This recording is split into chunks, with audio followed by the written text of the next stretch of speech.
So, hello everyone. I'm here in front of you to explain how to install the Windows 11. So, first, open mo muna yung VirtualBox, then add the ISO, then start, then wait lang natin siyang mag-install. So, yung ISO ko is kinuha ko lang siya from Google. Marami tayong source na pwedeng makuha. So, after that, set up lang natin. Then, dito, pinas forward ko na kasi sobrang tagal talaga i-download na itong Windows 11. Dahil napakatagal niyang mag-load. Yun yung factor kung bakit humahaba din yung pag-i-install.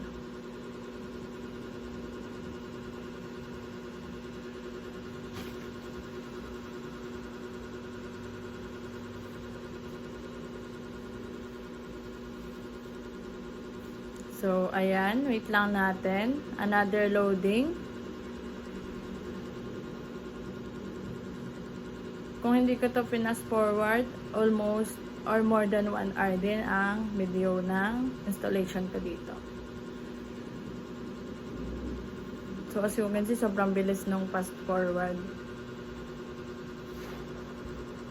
So, ayan. Malapit na nating ma-access yung pinakang interface ng ating Windows.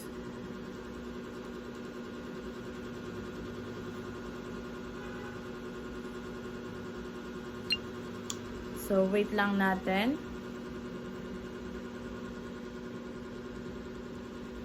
Then, sign in lang.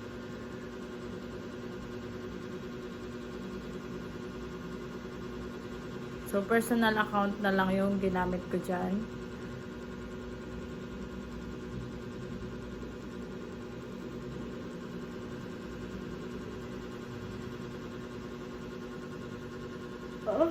Okay.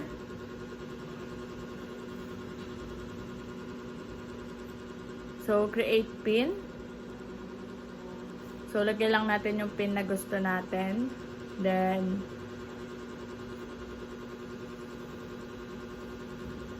click OK.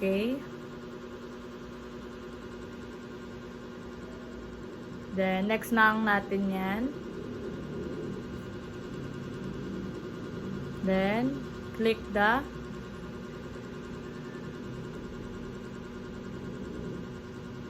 set up as new PC. So, ayan, makikita na natin. Skip lang natin yan. Since ang purpose natin dito is makita yung installation.